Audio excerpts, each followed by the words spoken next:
I'll trade as a Nico Harrison's real reason for Luka Doncic trade revealed by ESPN Insider. Soon, it will be a year since Luka Doncic came to Los Angeles. But how long was the then GM, Nico Harrison, sitting on the trade decision? ESPN Insider shares that it was not an overnight decision. The story was right after Luka had suffered his Christmas calf strain. According to ESPN's Tim McMahon, it was the fourth calf strain in about 18 months. Due to the Slovenian's limited defensive ability, there were constant reports about the team's worries regarding his weight and conditioning. Nico Harrison, during an off-the-record discussion, said, "It's always the same problem," referring to Luka's conditioning. Since McMahon was constantly reporting about these issues, he needed the then GM to take some action.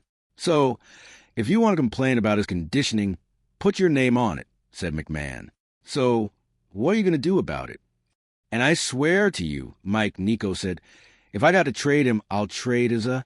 And I threw my head back and rolled my eyes because I was like, "Sure you will, buddy. Sure you will." The ESPN reporter did not believe that, since Luka Doncic was a franchise cornerstone. Furthermore, it could have been simple frustration and venting from Nico. But McMahon later admitted, "And then when Sham's tweet came through, my initial reaction was, I can't believe he did. So you could say I had a 6-week heads up on it." I 1000% did not take that seriously because how many times you talk to people and they're blowing off steam and venting and talking big. Those decisions were what finally led to Luka Doncic being shipped to the Lakers, and 9 months later, it cost Nico Harrison his job. That blockbuster move has been widely criticized by North Texas residents and is now seen as a key factor in the leadership change. Team owner Patrick Dumont has taken personal accountability for the trade, admitting it was a mistake during a courtside interaction with a fan. The internal discussion surrounding Nico Harrison's firing revolved around several points. Growing belief that the executive who orchestrated the Doncic trade shouldn't guide the post-Doncic era, as the team has failed to see any positives from the move. Additionally, fans were restless at every game, inside or outside the American Airlines Center. The rising and virtually ceaseless negativity that surrounds the franchise is indeed wearing on and troubling ownership, was another reported reason. "Fire Nico! Fire Nico!"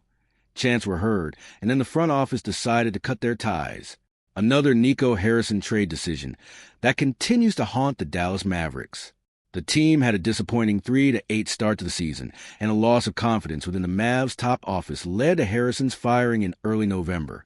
Last year, before the deadline, the Mavericks traded Quentin Grimes and a 2025 second-round pick to the 76ers for Caleb Martin. This move backfired immediately.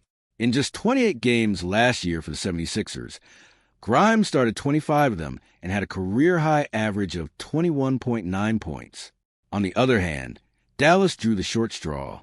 The return, by contrast, offered little resistance. Martin failed to start any of the 14 games he appeared in for Dallas, averaging just 5.4 points per contest. That imbalance has only grown more glaring with time.